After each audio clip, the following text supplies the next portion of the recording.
Lads, what are we most looking forward to about the return of the Premier League? Luke, kick us off with some thoughts, images, tastes. All right. Caresses. Some tasting notes. Some tasting notes. Shall I do that thing that horrible wine guy does on Instagram? Just go like that. Yeah. It's a really nice sound for people to listen to, isn't it? I'll do my best to criticise what needs to be criticised about the Premier League, and we do try and hold it to an extent on this show. But I have to be honest, on a day like today, I just love everything about it. Yeah. I just love. It's a Friday match as well. I just love the return of it. It's so exciting.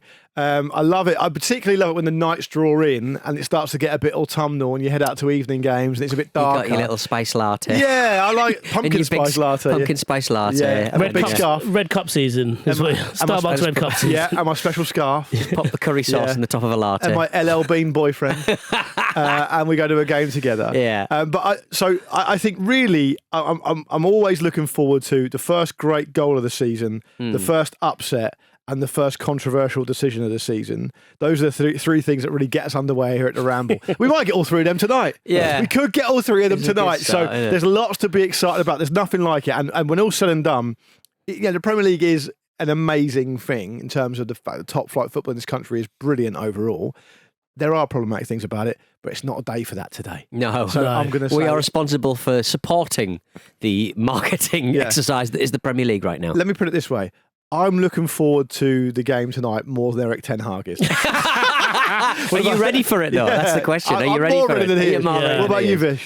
Mine is less sincere. I'm very much looking forward to the number of Premier League footballers who are going to be doing the Turkish Olympic shooter celebration. Oh, yes. Oh, yes, of over course. the weekend. What is the shooting celebration? They haven't got a pocket in their shorts, have they? Yeah. No, but you don't need to. You can do Put as down your pants. as the Swedish high jumper. Not the high jumper. What is he? He did the pole vaulter. Pole vault. Armando Duplantis, the greatest pole vaulter to ever walk the earth. Him one. Yeah. He puts his hand in his shorts. Yeah. There you go. Yeah, okay. So they can do that. But they also, you kind of throw forward, don't you? Because loads of people do it. Someone will really take it on as their thing. Right, so you've got to get the earliest goal that's scored in the Premier League. But you have to know if you score a goal 1-2 minutes into the Premier League. Well, I guess this match tonight. Yeah, you've got to know that you're the first person to do it. Exactly. It's a unique opportunity for the Fulham or Manchester United players to get involved here, isn't it? And thank you for including stuff. Manchester United in that. As well. Thank you. I would also say to the players, if you're listening to this as your preparation for the game tonight, which you may be, make sure you're not going to get VAR'd. Because that would be a massive false start. And you'd have to put the gun back into your pocket. Yeah, Do they come in with them in the pockets? I can't remember. Secondly, don't bring a real gun out to that. So I could see Rodrigo Muniz doing that for Fulham, maybe. Maybe a little bit of Ray Gun, the breakdancer. Oh my God, that'd be amazing. Because we've had the Homer Simpson run around in a circle. Michael Antonio did that. That was pretty much his. That's pretty much her vibe. So yeah. Yeah, that's true. I'm trying to think who would be the first person, who'd be the most likely person to do it. I want to give it to an Aussie. I think in terms of the Turkish shooter celebration, I think I could see Garnacho doing it. I could see Muniz doing it.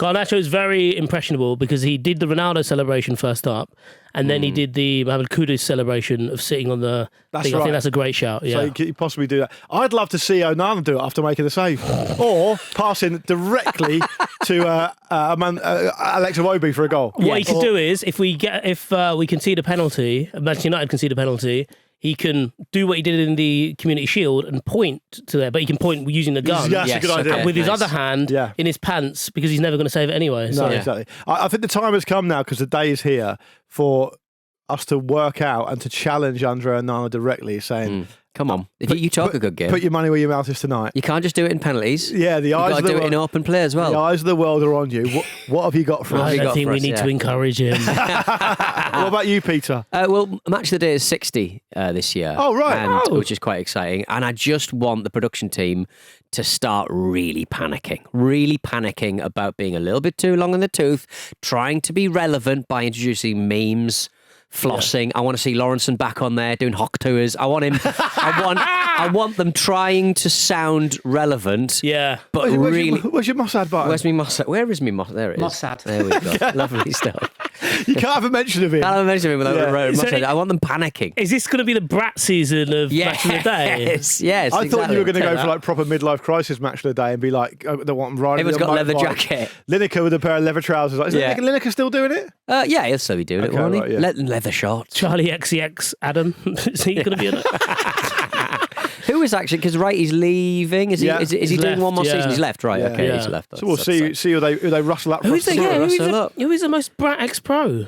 Oh, good point, actually, yeah. I've It's got going to be Bentner, isn't it? I've got the two pundits who are going to Match of the Day. I've just looked it up. It's Andrew Tate And his brother. and Cliff Richard. Cliff Richard. No, his So the red one. brother, who's probably the most emasculated man in the world. Right. What's his name? His brother? Julian? No. Tristan. Tristan. He's Julian Tate. he's pitch side at Old Trafford tonight. Is he lovely Oh, stuff, that's good. stuff. Yeah, yeah. Oh, with that weird sort of transatlantic accent that Yeah, they're talking. yeah, Wow, yeah. Watford. Right, the Luton. They're from Luton. Luton. Yeah. The Boffins are back, though. The supercomputer has simulated the season 10,000 times and predicted where all the teams will finish in the Premier League, which is a real shame because I've got a supercomputer and I've simulated it 10,001 times. Oh, So yeah. mine What is did yours more come up with? accurate. Well, it's very... It's a Yours very said internet connectivity problems are going to win the league. mine says you've not subscribed to ChatGPT. The teams that are going to be relegated are Norton Antivirus. The UEFI motherboard. I do hope someone's defragmenting that computer. Yeah. Because it's the number of it just chocked up with- put through the chocked ringer, up with doesn't rubbish, it? yeah. It's just Football Manager, isn't it? They would just be running Football Manager. But Yeah, they just, yeah. they say supercomputer and they say AI powered supercomputer, which is obviously the new buzzword that you add to any computer that's doing any computational task at all. But like, what's AI about it exactly? Oh, it worked out the computed things then, didn't it? It's not artificial intelligence, is it? I mean, Yeah, it is because But it's computer. I think AI is a buzzword that say tabloid newspapers Yeah. will use for their readership, because their readership. So they go, understand, It right. just sounds like a more complicated version of computers, which is not what it is it? Yeah, because Yeah. like the red squiggly line under an incorrectly spelt word in a Word document is AI. Yeah, it's gone. You probably didn't mean that, did it? Yeah. Yeah. Like it's Everything's it's artificial astonishing, intelligence yeah. if you think about it. Well, I think I'm looking around this room and I think a lot of the intelligence in this room is pretty artificial.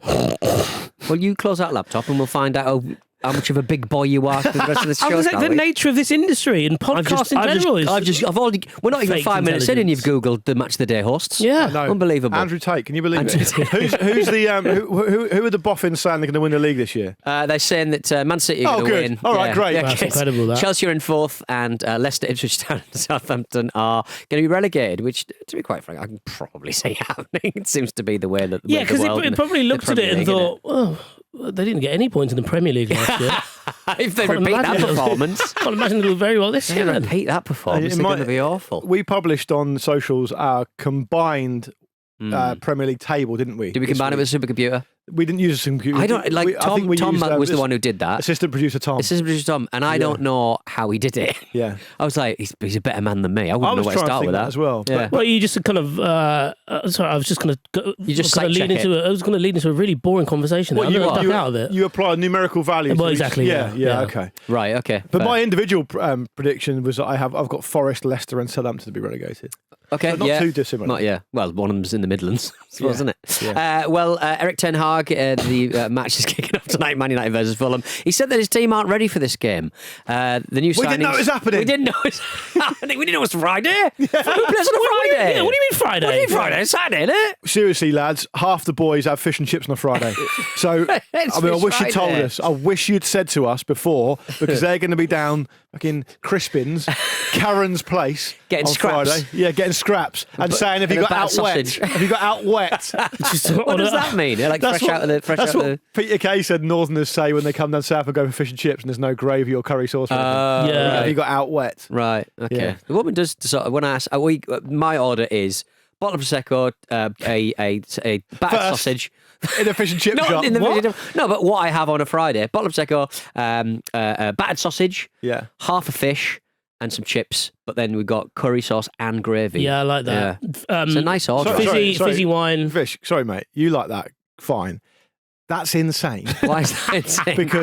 because don't just chuck out half a fish in there. Well, I half Like it your with fucking Sarah. top cat. I get a large Sarah fish, well, it's more of a third of a fish, I would When say. you say half a fish, it sounds like you got top cat just sucking the bones out of your mouth, Yeah. chucking it in a bin around the back of your house.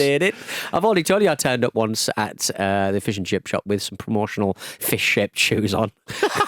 I remember that. I got free. Well, you didn't Awful. realise. You Didn't realise, you and I were looked wearing- down and I was wearing a mascot, effectively. Like I'd become And like a fish pervert. the guy in front of you was saying to the guy behind the thing, "Am I your best customer? Am I your best customer?" And it all went quiet. And everyone looked around. You had your shoes on. This man's the shoes. fish genocide man. He wears fish on his feet. Everyone like silent as you go up and make your order and order a battered sausage in your fish shoes. So, Like Clint Eastwood. I mean, Vish, we have been kind of focusing on Manchester United with good cause because Erik Ten Hag's kind of acquisition style seems to be very Neil Warnocky. You know, signing the players that he's signed before that he knows works for him, but it might not work in the Premier League. So it's an interesting situation. Yeah, I mean, Traff. I think basically the one he gets the most heat for and will continue to get the most heat for long after Anthony. Yeah. So I He think had some he's big things to say in the summer, didn't he, as well? Yeah, but I think because of that, because that signing has gone so badly, and I can't really see it getting much better. I think maybe that shame level is maxed out. Okay. Yeah. So Well, it's, with Dave Cutledge on OTC, and for those who don't know, that's on the continent, our European football show. He was saying that he thinks De Ligt's a brilliant signing. It's a brilliant signing for United. yeah, I mean, I think the profile is sound. It's just the nature of how we used to do or how Manchester United used to do transfers that makes it. Well, it certainly gives me, as a Manchester United fan, a bit of trepidation. But I think that's just also broadly me being a bit of a pessimist. And So, then you've also got to remind yourself that Johnny Evans and Harry Maguire will almost certainly start tonight. yes, yeah. And then you go, okay, that doesn't seem so bad. Also, there's an issue at left back, as there was actually for when Fulham beat Manchester United in February, where Lindelof played left back. Right. It was also a win that Fulham got without Paulinho. So whatever, I suppose, whatever optimism there is today at Manchester United having a better result than then, because Paulinho's not there, he didn't play in that game either. So, Well, so I think the that's game. Luke Shaw will be back soon. I'm sure. Well, I think We're always waiting for Luke Shaw in England, aren't we? But yeah, exactly. And his calf. And his calf. I've never known a calf to have so many storylines. Problems. it's a big calf. It's just It's a like- good, nice little chunky calf, though. not- You'd only manage to eat half of it. It's the bottle of prosecco. It's the biggest calf story outside of the world of Jack Grealish I can think of. Yeah. Because Since that cow they cloned, or was it a sheep? that The was sheep. piece, All yeah. right, the cow. Dolly that the they- sheep. The Yeah. cow that they cut in half. What, Damien Hirst? Damien Hirst. Tell you, you got to read the runes when you're broadcasting. Yeah, it's good stuff. You feel like you're doing all the work for his conversations. Nice stuff, isn't it? So Martinez might play left back. What I was just thinking about was the matchups around the game tonight. Obviously because I'm excited about it. It's the first new game of the new Premier League season. So it's always a good match between Fulham and Man United at Old Trafford. They went down to 9 men in the FA Cup back in 2023. Fulham. They've always kind of had pretty decent ding dongs. And it's not just at Old Trafford, because I've been to a couple of games at Craven Cottage where Man United have won almost with the last kick of the game, 2 games in a row. Yeah. So there's always always seems to be some drama. When I talk about the matchups, Emil Smith-Rowe has been good in pre-season, and he's a real feel-good signing for Fulham, as we've already mentioned. Agreed. And if you look at Rodrigo Muniz ahead of him, can he occupy and batter around the Johnny Evans and the Harry Maguire? And can Emil Smith-Rowe give someone like Casemiro the runaround maybe? And can they get a bit of joy? You've also got a situation where you're going to have Traore playing off the right probably, up against a makeshift left back. So there's all sorts of reasons to be quite excited about whether Fulham can do something. But as ever, I always feel like the first round of Premier League games is a bit of a free pass. You get so many odd results. You get so many things happening where you go, okay, Agreed, that gives you a bit of an insight into where teams have been through the summer. And the great example of that would be this time last year when Aston Villa lost heavily to Newcastle and went on to have a really great season. So it's all to play for. Fulham really... Fulham have got a really fully fit squad, I think, as well. I don't think they're missing anyone. So that's interesting too. I think last season, I think I can remember only a few times they failed to score in a match. So they even though they've kind of lost some really important players, I think they've kind of redesigned the side so that they'll probably still have that kind of level of at least scoring one goal in a match, and that's a really nice kind of springboard for a result, isn't it? Yeah, I think one of the better strengths last year was basically being able to tailor themselves in game. Like I think of a couple of times where it felt like, with if they had to play with less of the ball, they were pretty happy doing that. There was a lot of graft there. Even someone like a Wobie comes to mind as someone who you wouldn't necessarily associate with, as a grafter, really, but he was more than happy to put a shift in. And at the same time, when they sense opportunities to go at people, they've got the players to either hit you on transition or just play through you. And I think Emil Smith-Rowe adds a bit more of that, actually, because you can play through the middle with him, and he can either carry the ball or he can play the ball. And he'll support Muñoz as well. So, yeah, it's quite exciting from their point of view, especially the fact that, it was a few seasons ago where it felt like Anthony Robinson was on the verge of leaving, and now you can't really imagine their team without him. And it feels like he's not just settled, but like really happy being there, really believes in the project. And which is why it's weird that they've signed Ryan Sessegnon unless they're thinking about planning further forward. Well, this is it, isn't it? Because I think that's exactly what they're going to do. Right, because that's ultimately his best position. The only reason, I suppose, he was more withdrawn was when he had that run at Spurs where they were playing left wing back, and he ended up occupying that position and doing pretty well from memory, even if it was only like a small sample size of 3 or 4 games. I see this one as a real push for not Europe, but getting up there. Yeah, it's kind of, fascinating to talk to a Fulham fan, I suppose, like not just Marcus, but other people in terms of gauging what is success for them this season. Because broadly, it felt like on the field, having lost Mitro, in the summer, the previous off-season, you were like, right, what's going to happen to them? They're so reliant on his goals, blah, blah, blah. And it felt like everyone kind of took the heat off, that absence, that void. Then Muñoz comes in and is brilliant, and you're like, where's they got this guy from? Yeah, you're right, and it's an existential question for them because I've got them finishing 10th this season. They had some frustrating results last season, and if you think of Fulham as a team, as I do, as a team who really are, everything is centred around the keystone, which is of their home form. Really, they're a really very very successful home team, more than most other teams, I would say. Then they chucked in some really disappointing results in there. Remember, they lost 3-0 at home to Brentford. They lost at home to Burnley as well, who were broadly terrible last season. They had games like Crystal Palace at home. They should have won. They got a draw. They should have beaten Everton at home. Didn't. So there's they need to sort that kind of basic stuff out. And you've also got to remember they've lost players as well, right? So they've lost Tosin, who's been important for them, played a lot. He's gone to... Where's he gone? He's gone to Chelsea, like everyone else has. I think he might start on Sunday, yeah. Right, okay. Tim Ream's gone as well. That's fine. I think he was probably... I saw him towards the start of last season. He looked like his legs might have gone a wee bit. He was a little bit of a mascot by the end, wasn't he? Yeah, and the big one's Palhinha, of course. Yeah. And they've got a bit of deal with that. So, but Man United have got challenges of their own, as ever. And the Man United thing, I feel like, is that... they've made a positive decision to stick with Ten Hag. And I'm not saying positive as in I support it. I mean, I'm largely indifferent, but they've at least made an active decision to back him, right? And that's fine. And that's fine in the summer because they aren't playing any games, right? When you get into the season, if they get 3 or 4 games into the season, that's literally all it will take for Man United, and it's not going how they want it to go. These Radcliffe things will be chipping off. Well, these things will just come up over and over again. And Viz, you know it much better than me. It's probably one of the quickest clubs these days to turn toxic based on the situation, right? Well, this is such a unique situation at the moment, isn't it? Because you think that, like, if we go back to, say, April, March, even like a lot of the takeover was predicated on the idea that they would get someone new in because that was a way of refreshing the club. Yeah. And that didn't come to pass. But the whole thing is fascinating because Ten Hag knows they went around looking for other people, and whether or not they decided on him being the best man for the job, or whether they just thought, right, there's no one actually out there that we see as an upgrade, whether it's the half full, half empty thing, he will know that it's not going to take long as well for them to turn, or even just a conversation to turn, because people are...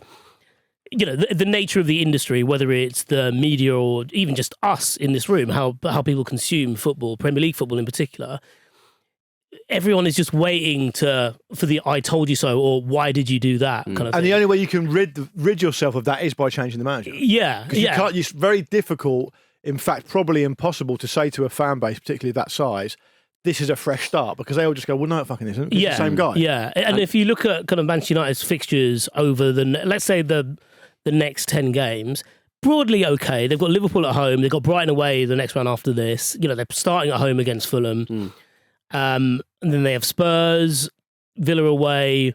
And broadly, like up till about November time, they've got like... They're avoiding your Man Cities. Yeah, they've basically got, a clump of games there where they could potentially go unbeaten, and it would only then would it be like, you know what, they have made the right decision because United are in a good position in the league, X, Y, and Z. Things would have worked themselves out on the field to a point.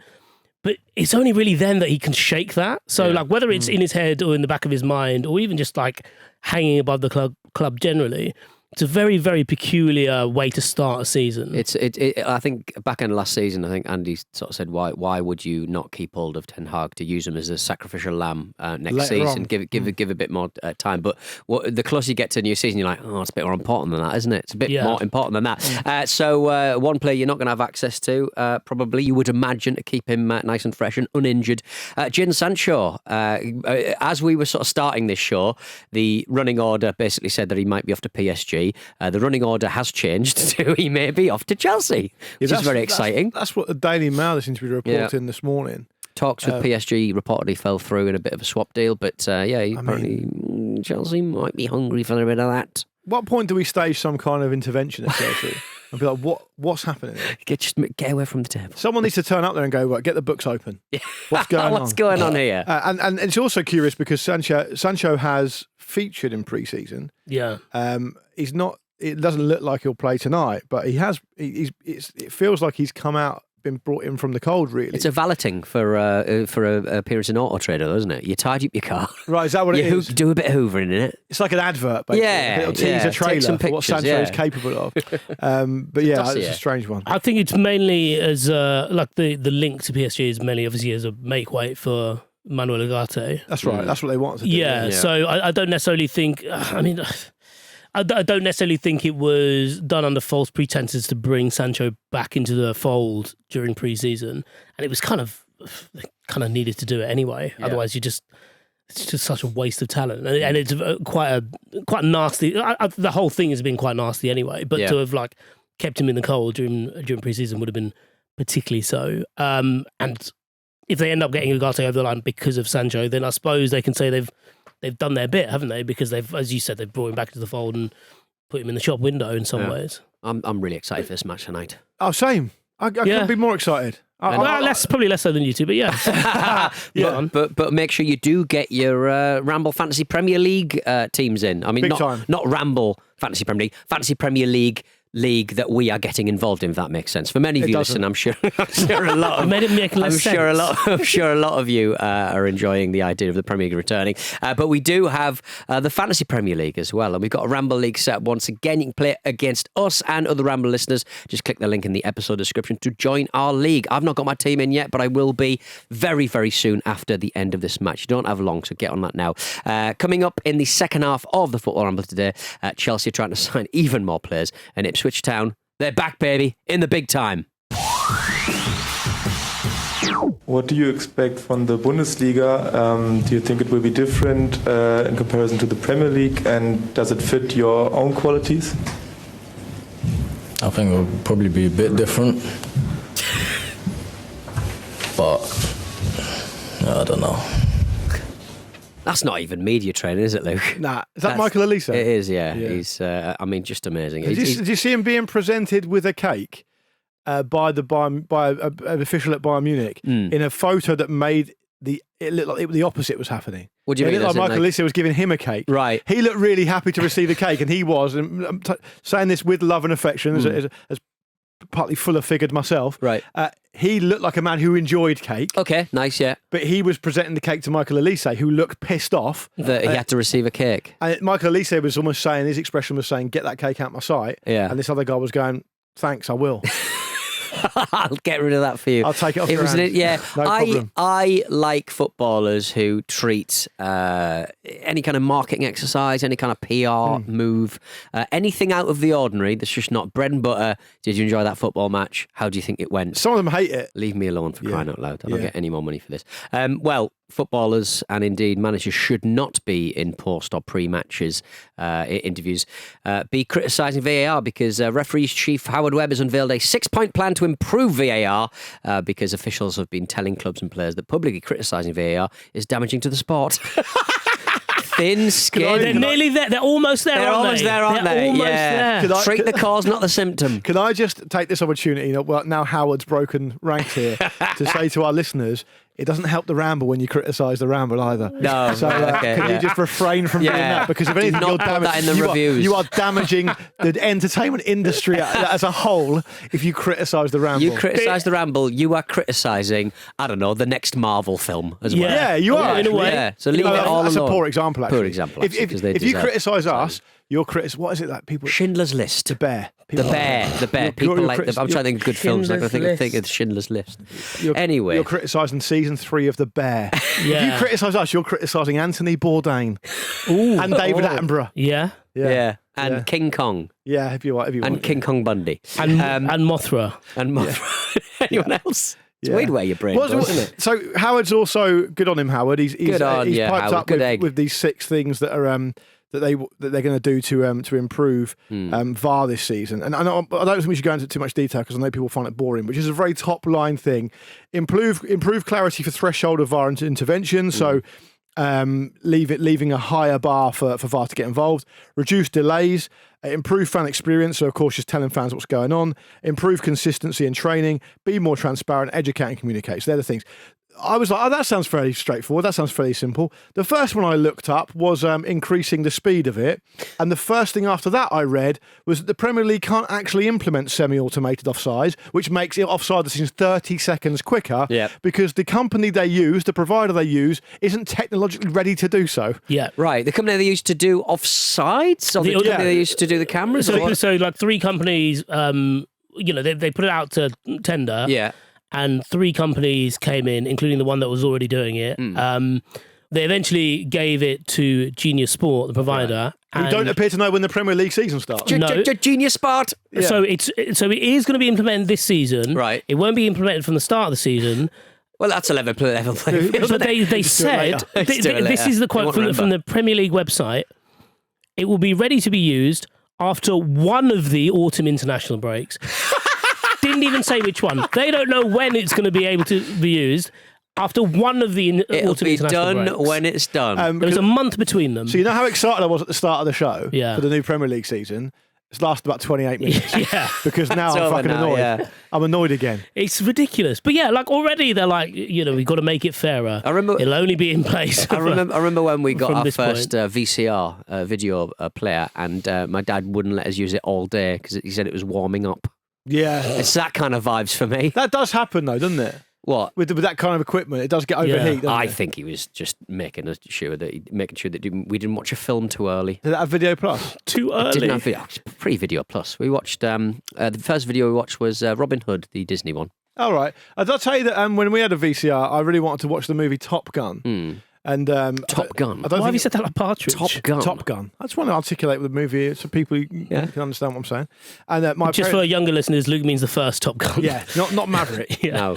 Which I enjoy, but I thought was very overrated. But anyway, the I like first the Top Gun, anti-Taiwan stuff. the first Top Gun, where they recorded it for me off the TV, and they were obviously watching it at the same time. So Yeah. what they were doing is they were pausing the record when the adverts came on. Right, So I nice. didn't have to have the adverts. Okay. Lovely Right? stuff. I only found out about 15 years later they also paused recording when the sex scene happened. Oh, Yeah, So I never my knew there dad was a used to sex get scene it. in there. Right, my dad used to do that. My parents were curating that for me. Was there a sex scene in Poltergeist? Because I think my dad did that. I think there was, yeah. right. I think he My skipped through parents that. used to always ask if there was something on the other channel, even if after we've sat down to watch the film.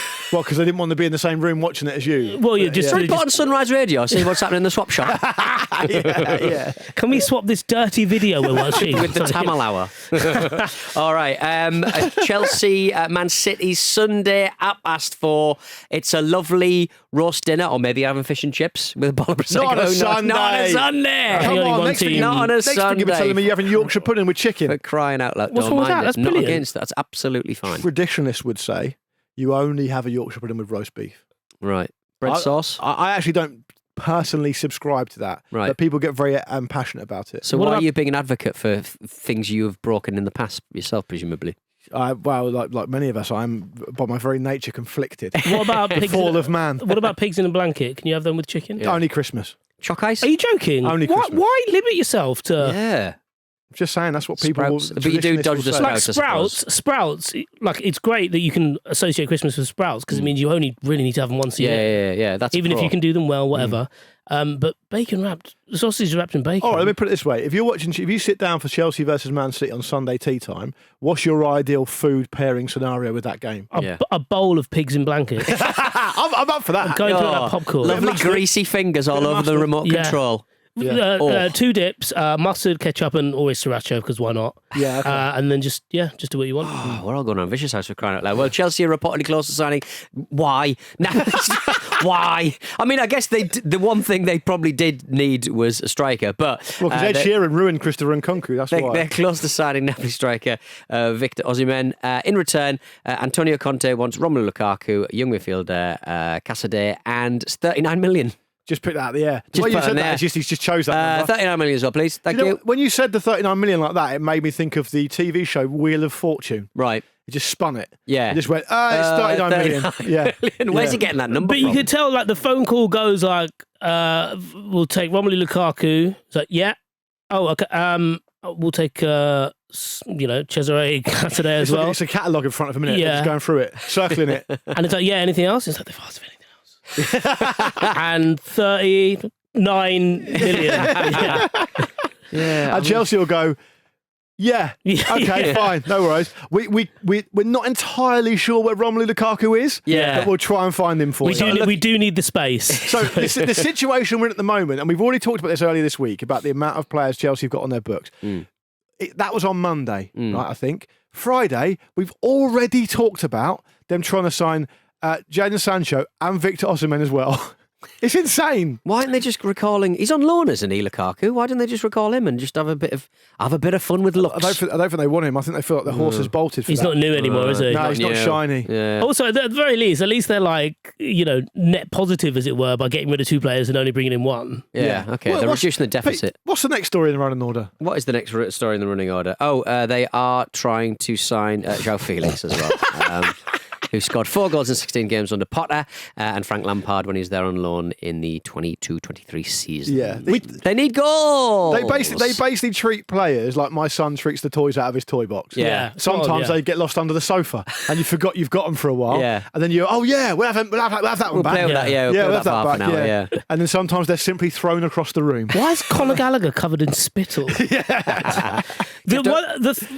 Tom Bowley's teething. The worst thing about this is like, because we touched on the João Felix signing on Wednesday, and I kind of went away thinking about it.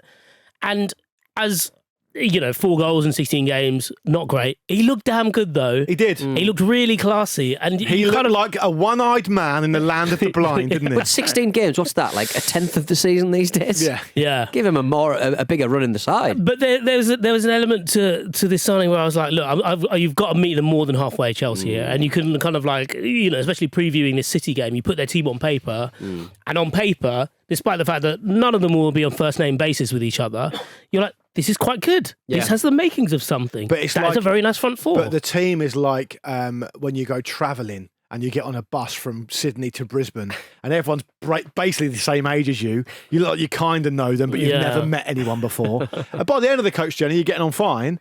But, the coach journey in this analogy, you're not playing Man City, are you? yeah, but then also in that analogy, a week later, you're like, right, I never Fed up want to with see them. that person again. So That one's got dreadlocks.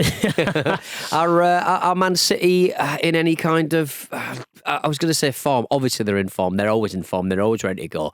But there are a lot of ageing players in this squad. Is this Pep Guardiola basically saying, I'm going to blood in as many young players, as I said last week, into this side to just make sure I'm leaving the club in a better state than I did before? Obviously, he is with the trophy cabinet. Well, but head of the England job. Head of isn't the he? England job. Well, does he want to blood in some young English talent in there? The Football and Facts community, the Tim 4 Hat Brigade, some of them have been suggesting tentatively little wicked whispers here and there. Right. Oh, Man City haven't really signed anyone. They've only really signed Savinho, who was basically part of the City Football Group anyway.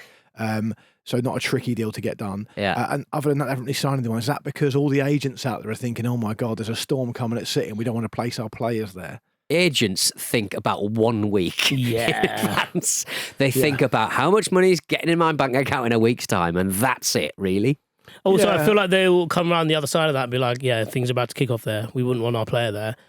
And probably everyone else is thinking that as well. Yeah. So we should get in there first. Do you know who the oldest player in the City squad is? So it's still Scott Carson? Yeah, your friend of mine, Carson. Scott Carson, 38. 38. To be 39 this season. Is that really that old these days, though? And then, interestingly enough, making up the top 3 of oldest players in the City squad, Kyle Walker, Yeah. also captain, of course, and Kevin De Bruyne. How old's Carl Walker, 31? He's 34 now. What? When Yeah. did that happen? Did that happen over the summer? Yeah. Happening in court, yeah. I think, though, there's so much talk about Guardiola's future and, this might be his last season, and he gave that very kind of like he answer at the end of the season last year where he was like, how much? He's like, well, who knows? It's the longest I've spent anywhere, and next year is probably my last season because who would spend X many years at this club or any club? But I do wonder if part of leaving the club in a better state is bringing through those younger players, as you suggested at the start, rather than necessarily bringing in someone who is, say, 26 years old and kind of ready to like fly through. Maybe it is about bringing that younger core through that he essentially has helped cultivate, because it's a top-down thing at City now, isn't it? Because like we mentioned James McAtee last week, like he's grown up through he's very much a child of Guardiola's City, if that makes sense, in terms of his groundings and learnings. And I suppose it's not necessarily on him to give the likes of De Bruyne a bit of a farewell, Kyle Walker a bit of a farewell. It happens naturally, doesn't it? Because they're, very decorated players and they've been at City for so long and been so integral to City's success. So that kind of takes care of itself. And so he can basically do what he did last season in he built a really robust team that aren't necessarily like what you'd associate with a Guardiola team, full stop. But they're very functional, and it feels like all the little nice stuff, all the stuff that we enjoy watching, happens within this very concrete space of a back four made up entirely of centre backs, and Rodri, for example. So yeah, it'd be fascinating to see how it goes. He'll probably be more emotional if this is his last season, but I think by and large, everything on the pitch is going to be exactly the same. He can always dry his tears with a big asterisk. He could.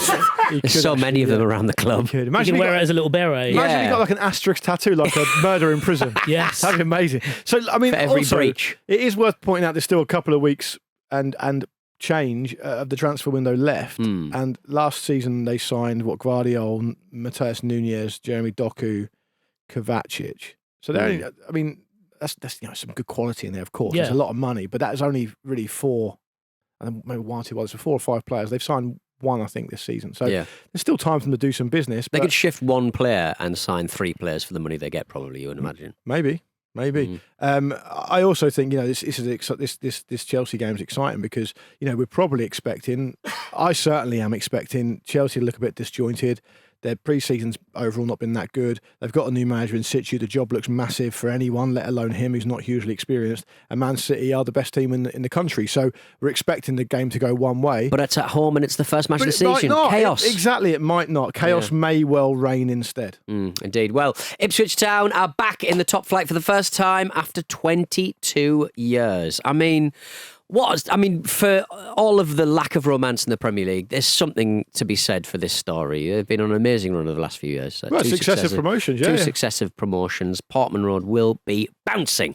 It will be, tonight. Absolutely. No question Sorry, about that. What did you say, tonight? I said tonight. It's not Everything's what happened tonight, mate. Put them all in tonight so I can enjoy it. With me battered sausage. Yeah, but you can wake up covered in grease. Yeah.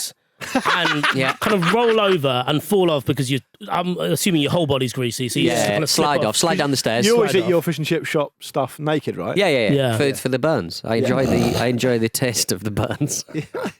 S&M burn. But then by the time you've slid down the stairs, it'll be 12:30 kickoff. Exactly. Ready to go. Ready to go. Get yourself another battered sausage. Get the other battered sausage out the fridge. Yeah. Get the little pot of curry sauce and start sipping on it. At the freezer, a little cocktail stick in the bottom. You got yourself delicious battered sausage ice cream. Beautiful. Ice lolly for the Ipswich Town game. I was going to ask you how you reheat a battered sausage, but that's better. Freeze it. I think it would have to be, and Luke Lemore hates me mentioning the air fryer, but I think it might be an air fryer job. Spot on. That's I mean, I think eating a frozen battered sausage during this game would be a fitting tribute to the memory of both Sir Bobby Robson and Sir Alf Ramsey. Exactly. Two storied Ipswich Town legends. He loved Gaza. I'm sure he did. He'd get involved in a bit of caper. I reckon he did worse than that. I reckon sure. he did it. I reckon Gazza's done worse than that this week. Look, I think it's an amazing return, isn't it? Baptism of fire to the Premier League for Ipswich. I mean, Liverpool come to town, and the test for Kieran McKenna and his team is obvious, right? Back-to-back successive promotions. It's almost like a Peter principle about it, isn't there? You get promoted to one level above where you deserve to be, and then you don't find that out till afterwards. I'm not saying that could be the case. Well, that will be the case, but it could be. Do you stick to your guns and play the same way that you did like Burnley? Because there's a lot of goals on the side. I imagine there'll be a slight leak of that. So the team I would say is most likely to be guilty of that, and I think they do have another way of playing based on what I've seen occasionally, is Southampton. Like Southampton, Russell Martin loves to keep the ball. And he's just not going to do that in 90% of the games this season. So that's a challenge for them. But in terms of Ipswich, I mean, the way Ipswich have played, you think of someone like Leif Davis, who everyone seems to think is the best thing since sliced bread. 18 assists in the Championship last season. He'll be going up against Trent Alexander-Arnold. When we did Lions Watch, Marcus and I leading up to the Euros, and there was that issue around left backs. Luke Shaw, could he get fit? Ben Chilwell wasn't fit. Who are we going to play there? Kind of thing. Trippier's out of position. A lot of people were seriously suggesting that he should look at Leif Davis. Because he's been so good. So will his quality translate to the Premier League? That based on what I've seen, that archetypal Ipswich goal last season was really almost like a classic Barcelona-style cutback goal from Leif Davis, which is part of the reason why he got so many assists. Is he going to be able to pin back fullbacks for Liverpool the same way they can pin back fullbacks in the Championship? That's the big question. Alongside, how good can they be in midfield? Because the midfield bat in the Premier League is a completely different kettle of fish as well. I think they might look one or two players light in midfield, and you're going up against some good players for Liverpool, of course, under a manager who's desperate to set off on the right foot because he's new and he's got some massive shoes to fill. So, I'm pleased it's televised. I'm pleased we can watch it because it's going to be a really good game, I think. Yeah, and Ed Sheeran's bought 1.4% stake in the club. Yeah. Do you reckon they said you can't have any more than not Liverpool? That would be a real heel turn, wouldn't it? Bring it down from the inside. Yeah. I mean, usually you buy in the slump. You don't buy when you at least wait until the end of the season when you're relegated again. But he's just doing it to contribute to the club, rather than like. He did say, I want to see a return on my investment. That's going to be more expensive, isn't it? If you do it when they're in the Premier League. He just wants to. He wants them to flourish, doesn't he? Right. Okay. Right. It's not like I can understand totally what you're saying, but I suppose it's not like he's looking for a return on investment. He's worth 300 million. Yeah. It'll just do another song with. Take me into your loving, huh? Yeah, that's what he's saying to the returns. He did say when the press release came out that he doesn't actually have any kind of say in anything. Yeah, it's not like he's only got 1.4%. Yeah. Why would you, mate? Pipe down, Sheeran. Yeah. You only got 1%. It just means he can go into the dressing room after every win. Yeah, and shake hands. But there's acoustic guitar. Oh, and look at bums. Oh, he was he came out on the Eras tour yesterday. At Wembley Stadium with Taylor. Taylor? Yeah. Right, okay. He appeared on stage with Taylor Swift. Oh, he's like, I'll be in the country because he's going to be at the game, isn't he? Yes, he'll be getting the... it's Liverpool Street, isn't it? So... Yeah, easy train. Easy train, isn't it? Met Line, Wembley, Liverpool Street, Ipswich. It was Wembley, wasn't it? Sorry, I thought it was the O2. Speaking of musicians in football, did you see Phil Collins' son as a professional footballer? Yes, because I look like Phil Collins. No, you don't. No. What are you talking I do. about? Check out a picture of young Phil Collins, and I look like a young Phil Collins. All right. I don't look like his son, but I dare say there will be. I dare say there'll be some lookalikes before the end of the season on the Diggory Doppel Twitter page. There probably will. Yeah. I don't know why, but like the algorithms of like Facebook and Instagram, they keep sort of giving me not only young ladies on the pictures, they also send me a lot of like Phil Collins stuff. Do you want to hear some about him having a bad back and having to retire? Do you want to hear some of the Twitter/X puns in response to Phil Collins' son being a professional footballer? Okay, hold on. Yeah. How old is this guy? The player? I think he's like 18. Is he? No, he's quite young. Phil Collins is 73. Yeah. Wow. Yeah. Worth pointing out that fish, wasn't it? Do you want some Twitter puns about Phil Collins' son being a professional footballer? Yes, please. Think twice. It's just another day for you and me with Allardyce. Right, okay. Allardyce isn't the Not manager, related. I don't know any Phil yeah. Collins on, so I'll just Google it alongside. Right. Sue Sabutio. It's not bad. Yeah, okay. It's not I'll have bad. that, yeah.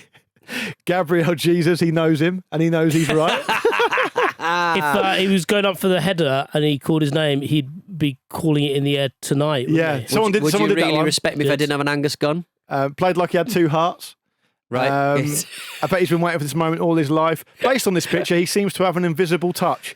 And Let's hope he's not a rocket man and he leaves. Good good God. one. Yeah. Yeah, well done, Vish, Vish. come Fucking on, hell. respect my Genesis. my favourite one is my favourite one is someone just replied, "Just take a look at him now." That's absolutely witless. I enjoyed it. Yeah. An even stranger transfer news. Ronaldinho's son, is it João Mendes? It is. He's just joined Burnley. His mum is a professional dancer. Yeah, That man doesn't have blood, he has fruit punch. he does. Party time! Well, I wonder where his parents met. Yeah. It's a party, obviously. Ronaldinho's son basically looks like a really handsome Ronaldinho. Yeah. I And- guess and people always do. So though, is don't that they? from the dancer side? I'm going to say this Yeah. now. Thanks, Mum. The only footage of him playing I could see was him playing in a charity match against a Roberto Carlos 11, Right. where he was just in the middle of the pitch with his Dancing? dad doing a few skills. Doing some skills, yeah, nice. I don't think he's a football player. If you look at some of the quotes Right. from Joan Laporta around the time when then Ronaldinho's son was at Barcelona, he's basically saying Ronaldinho has strong-armed us here, Yeah, right. and we'll have him as a training player for a while, Mm. and he's never featured for them. And now Burnley have lapped him up. Yeah.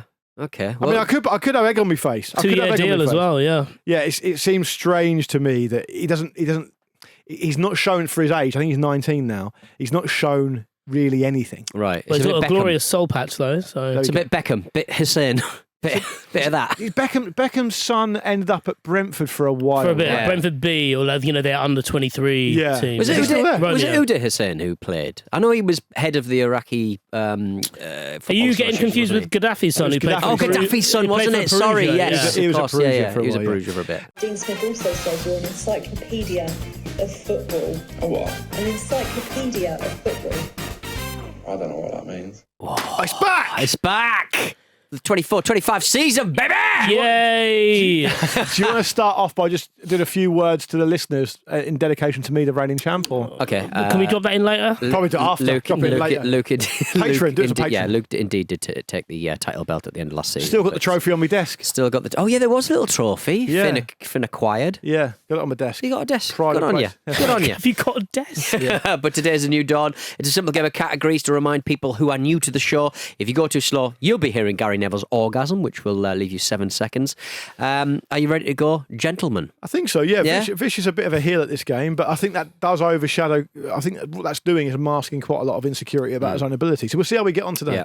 All right. Well, I hope I remember which buttons to press. We all do. Yeah. Just Right. going to press the Mossad button. We're every going to time. We're going to start with. I didn't even look. That was a no look Mossad, guys. Nice. A lot of them are. Look at it. There you go. Yeah. Good. We're going to kick things off, Luke, with you for the first category, the first round, if you will. It's a round.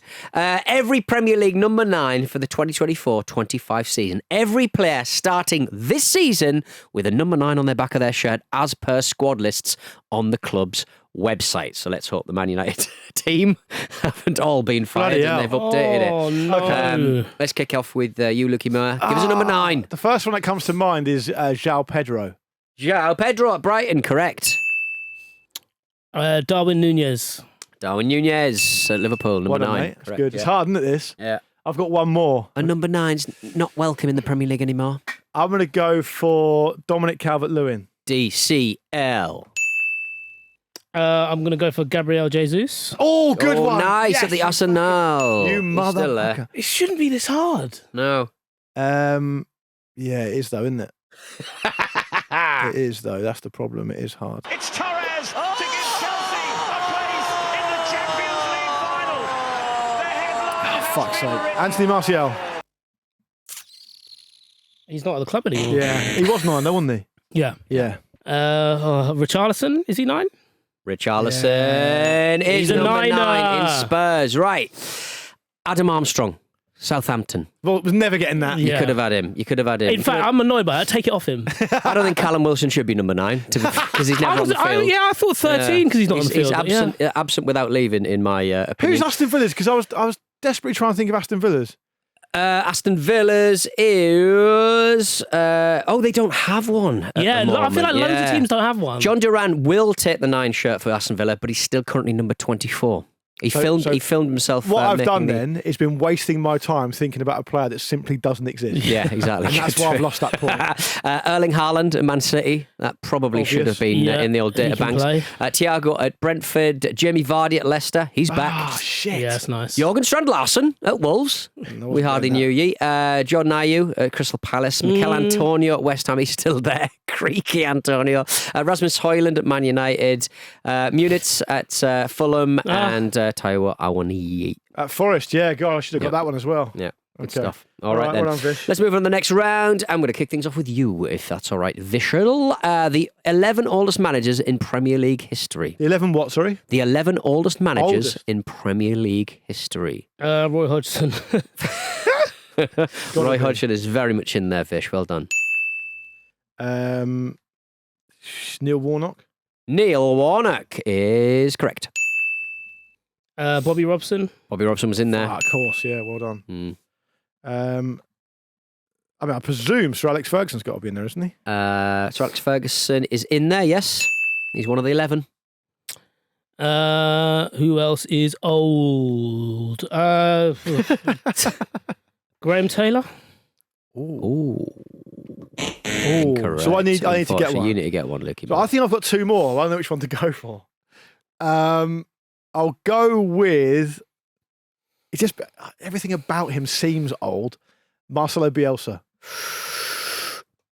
He sits on a bucket and he's very, very old. He's Marcelo Bielsa. As they famously As sing, they still famously now. sing on the terrace. The other one I had was Allardyce. Was he in there? He was in there, yeah. Okay. Was Walter Smith in there? Walter Smith was not in there. You could have had Arsene Wenger, Oh, right. Yeah. Claudio old. Ranieri, Old. Dick Advocaat. It's an old drink. Gus Hiddink, Harry Redknapp, and Sam Allardyce could have had him. So One each. Oh, One each. We must have a innit? decider, Vish. All right, let's move on to the hopefully third and final round. Let's not have any of this silly. Well, it has to be, I suppose. Yeah. Can't be a tiebreaker. Mauricio Pochettino's first 11 and bench for the 2019 Champions League final when Oh, for Spurs fuck's faced sake. Liverpool. A historically bad Champions League final decided by handball, wasn't it? Yeah. Pochettino's first 11 and bench for the 2019 Champions League final. Lovely little curveball for the first. I'm first, right? First one of the you're season. You're first. first, Lukey. Okay, right. Weirdly enough, the first name I was at the semi-final first leg or whatever leg it was at home against Ajax, and the player that comes into mind straight away from that, which makes me think he must have been in the squad at least. I'm letting you get away with this. Fernando 'cause I can tell Llorente. You've got Fernando one. You've got Llorente. one. Okay, correct. Yeah, he's there. Good stuff. Harry Kane. Harry Kane. Got to be. Harry Kane. He was there. This is the final, yeah? Yeah, it's Final, the final. yeah. Yeah. Dele Alli. Dele Alli was there. Davinson Sanchez. Davinson Sanchez. He was there too. I presume Hugo Lloris must have been in goal. Hugo Lloris was in goal. Bench as well, so it's Lucas Moura. Yeah. Correct. Criminal, that. Legend of the semi. They had a good side. Had a good Yeah, squad. they did. Champions League final, I suppose. I'm going to have to go for Eric Dyer, I suppose. Eric Dyer was in there. Correct. How many have we done? We must have done quite a lot. You've done 7. Trippier. Kieran Tripps, he was in there. I'm going to have a go at naming the sub-keeper that I think might have been Shell Vorm. Nice. I like that. That's a shot across the bow for you. That is, Vish. yeah. Musa Statement of Sissoko. intent. Musa Sissoko, yes. Correct. Very good. Okay. Was he the one who handballed it? I think so, Yeah, yeah. it was, wasn't it? I'm going to No, go. maybe Sanchez, yeah. I'm going to go for Son Heung-min. Correct. Sounded right. I'm basically out now, so you get one now. You're in business. You have to get one now to stay in, right? Because I went first. Is that the case? Yes. Yeah. Ooh, It's Torres. Luke just gave me the face. Ben Davies. Oh, you bastard. Oh, he's got the You he's in absolute there. bastard. He's in there. Oh, my goodness me. Okay. God. Oh, God. There's enough in there for you. There's not, though. I can't Look think into of your anyone. heart. We've named everyone. We've named everyone. You haven't. In the Champions League final, the headline has been written. Oh, Luke, I felt like you had someone there. I felt like you had someone. There's someone really obvious, and I can't remember who it is. So I need one. Yeah. Right. Mew. Oh God. I've already said Trippier. You're being very kind to me here. You are being very kind. I'm being very I'd, kind. Forgot me buttons. In the Champions League final, the headline has been written. Ryan Sessegnon? Wrong. He wasn't in there. Oh. And you probably were, sailing quite close to the wind on the whole orgasm thing anyway. Yeah, but I got it in at the end. But You didn't get obviously it in it's the wrong. end. So you're back in. I'm back in. We're all back in. So we get another go at it. We get another go. Right. Fucking hell. All right. I think we've given a pretty good account of ourselves. I think you did. I think think so. you've knocked out quite a few. I've got to desperately find one more player, haven't Into I? your hearts. Yeah. Sorry, let's not use that. I just remembered something. What? No, it doesn't matter. You'll find out. Okay. Look into your minds and pull out a play for us, Lukey Moore. Come on. You can do it. I believe in you. I've managed to name the sub-keeper and I'm still not winning. That'll be the quote of this game. Yeah. Oh, It's Torres to give Chelsea a place in the Champions League final. The headline has been written. Brian Hill. It's way too late. I can't think of anything. Vish, give us one. Or forever hold your peace. Joe Hart? Joe Hart can't be Joe. Joe Hart can't be in there. Joe Hart wasn't in there for crying out loud. We go for tiebreaker. Can't be Luke. separated. You can't be separated. Can you just tell me who the other centre back was? Yeah, please. We had in there Danny Rose, not centre back, obviously. Danny Rose, fucking hell. Lamella was in there. Oh, Lamella. Harry Winks. I scribbled it out. Ran Foyth. Oh, really? Vertonghen was in there. Vertonghen, that's what I was Vertonghen. thinking of. Kyle Walker-Peters. Big names. Serge Aurier. Alderweireld. Wanyama. The famous Christ, Wanyama. man. Gazaniga. And Christian Eriksen So bad. as well. We lost Christian so Eriksen. we missed so many. Oh, Not my a Man God. United player. You could have had him. I now don't think we did do quite well. No. All right. All right. It felt like we named the 11. Yeah. Or at least 11 players, but no. Yeah. All right, then. That's bad. Let's crack on to the tiebreaker. We started with Luke last time, so I'm going to start with Vish, if that's all right with you, Vish. Yeah, of course. No, we're bringing in a The third point of the player. game. Yeah. Vish, nations that played in the men's football tournament at the 2024 Paris Olympics. Nations that played in the men's football tournament at the 2024 Paris Olympics. There were 16 nations, and I want you to name one of them per circle and round. Spain. Spain, they won it. Well done. France. France, where the naked ladies dance. Argentina. Argentina, correct. Brazil. Brazil weren't in joking. there. What? You're Brazil joking. weren't in there. So They Fish weren't in wins. there. Vish wins it. It's that quick. Let me find me button. That seems outrageous to me. Even I'm checking that. Really? Two men furiously tapping away. You won, Vish. You shouldn't be trying to correct the score. I know. Actually, it's better if I win on an injustice. Actually. No Brazil in there. No Brazil. Starts us right, doesn't it? Could have had Guinea, could have had Iraq, could have had Dominican Guys, Republic. notes and cackling. Yeah, well, I had Egypt, Yeah. Egypt, Japan, Mali, Canada. Morocco, New Zealand, Paraguay, Ukraine, USA, Uzbekistan, Japan. What a shame, but a great opener for the Jack Yeah. Encyclopedia this year. This will be Depends how you look at it, I think. This will be I my don't know, look. last Friday No, it's of a the good game. season. It's a good game. It was a good game. I It's think hard to keep it going once you've won the title, though, It Luke, is. as you know. You lose. It's hard to get up at 5 a.m. when you're wearing silk pajamas, as they say. Thank you for watching a clip from the Football Ramble podcast. Don't forget to like this video and subscribe to the channel so you don't miss an upload. A single upload. Don't miss out on the uploads. The uploads are important.